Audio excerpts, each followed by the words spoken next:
एक बार एक वैज्ञानिक ने एक टिड्डे को पकड़ा और उसे अपनी आवाज़ पर छलांग लगाना सिखाया। वैज्ञानिक टिड्डे से कहता, कूदो।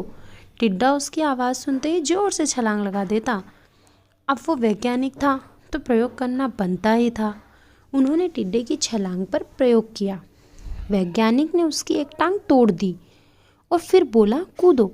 अब टिड्डे की छलांग की दूरी कम हो गई। वैज्ञानिक ने उसकी दूसरी टांग तोड़ दी और फिर बोला, कूदो। टिड्डे की छलांग और कम हो गई। अब तोड़ी गई उसकी तीसरी टांग।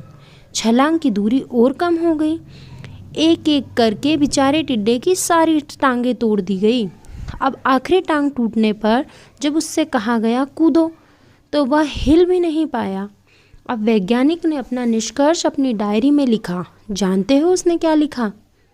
जब टिड्डे की एक टांग तोड़ी गई तो वह थोड़ा बहरा हो गया। जब उसकी दूसरी टांग तोड़ी गई तो वो और बहरा हो गया।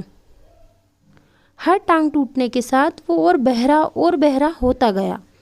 उस सारी टांग टूटने के बाद वो बिल्कुल बहरा हो गया। जोर जोर से चिल्लाने का भी उस पर कोई असर नहीं हुआ। वो तो अपनी जगह से हिला तक नहीं, छलांग लगाना तो दूर की बात थी। इस कहानी को सुनकर सभी को ऐसा ही लग रहा है ना कि क्या बेवकूफ़ वैज्ञानिक था। इतनी सीधी सी बात उसे समझ नहीं आई। कुछ लोग ये भी सोच रहे होंगे कि ये तो किसी बच्चे को भी पता है कि टिड्डे की छलांग उसकी टांग टूटने से कम हुई है, ना कि वो बहरा हो गया था। पर दोस्तों, हम सभी जीवन में कई बार ऐसे ही मूर्ख बन जाते हैं। कई बार जीवन में दो घटनाएं ऐसे घटित होती हैं कि उनका एक दूसरे से कोई संबंध होता ही नहीं, फिर भी ऐसा लगता है गहरा संबंध है।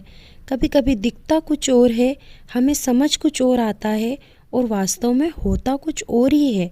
इसलिए जीवन में हमेशा फैसला सोच समझ कर लें और कोई भी नतीजा सोच विचार कर ही निकालें।